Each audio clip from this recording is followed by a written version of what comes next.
Okay, so I hope to turn this into a two-part series about the effects of branched-chain amino acids on the muscle and in the brain.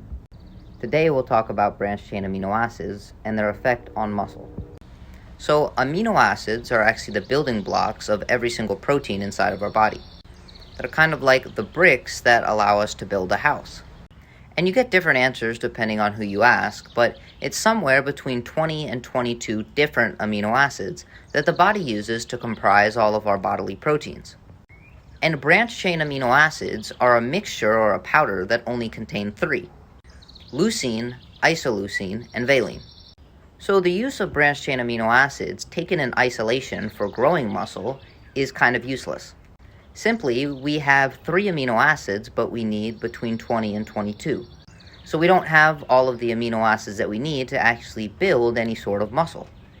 However, there is a potential that branched-chain amino acids could be what are called anti-catabolic, meaning that they can reduce muscle protein breakdown. And I'll explain in a moment why this isn't always better, but let me explain the mechanism. Inside the cell, we kind of have 2 different proteins that regulate whether or not we're building muscle or breaking down muscle. AMPK is responsible for the breakdown of muscle protein, and mTOR is responsible for protein synthesis, or the buildup of proteins.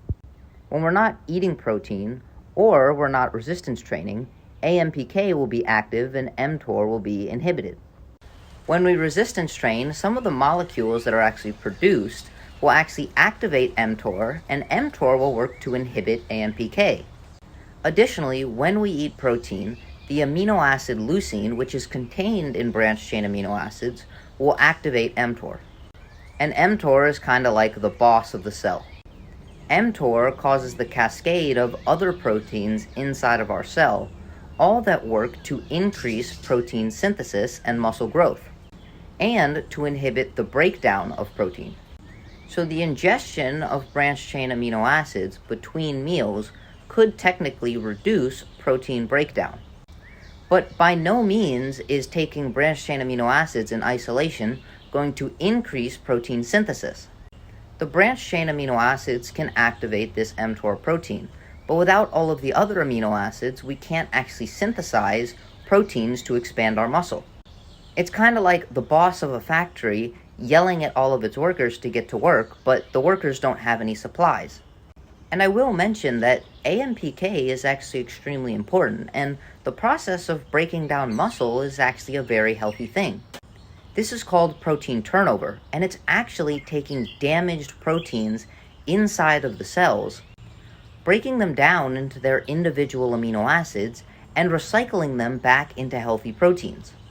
And the reason that this could cause a small amount of muscle loss is because the cells will reuse approximately 7 out of every 8 amino acids. And this means that we'll lose 1 out of every 8.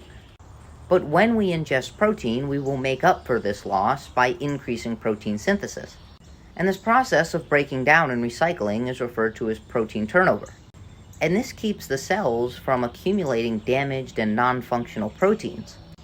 It's kind of like taking an old car and using all the parts to make a new motorcycle. We'll lose a little bit of metal, but we end up with a fully functional motorcycle. But taking branched-chain amino acids can actually inhibit this process, but won't allow us to increase muscle mass. So constantly drinking amino acids may benefit us in the terms of increasing the amount of muscle proteins, but it may hinder us in the health of our muscles.